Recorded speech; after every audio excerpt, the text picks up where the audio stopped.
नाशिकमधील महिंद्रा कंपनी परराज्यात गेल्याचा फेक नरेटिव्ह सेट केला जात असल्याचं सत्ताधारी म्हणतात।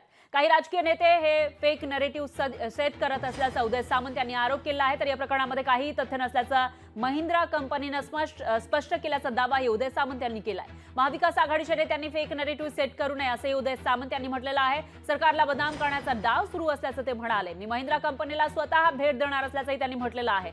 तर महिंद्रा कंपनीवर केंद्र सरकारचा दबाव आहे। महाराष्ट्रामध्ये त्यांची कंपनी न सुरू ठेवता ती इतरत्र हलवावी यासाठी असा आरोप विरोधकांकडून केला जात होता आणि त्याच्यावरून आता उदय सामंत यांनी स्पष्टीकरण दिलंय।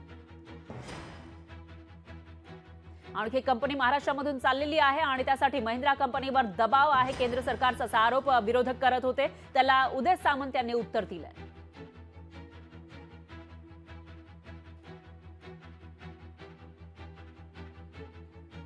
काल एका आर्टिकल मध्ये असं आलं की महिंद्राची इन्व्हेस्टमेंट गुजरातमध्ये गेली।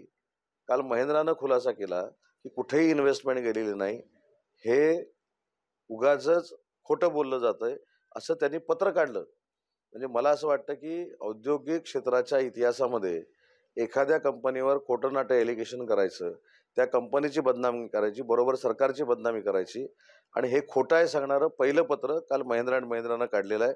त्याच्यामुळे हे सगळं फेक नरेटिव्ह सेट करण्यातले हे सगळे प्रकार आहेत। लोकशाही मराठी ऐका, पहा, जागरूक रहा।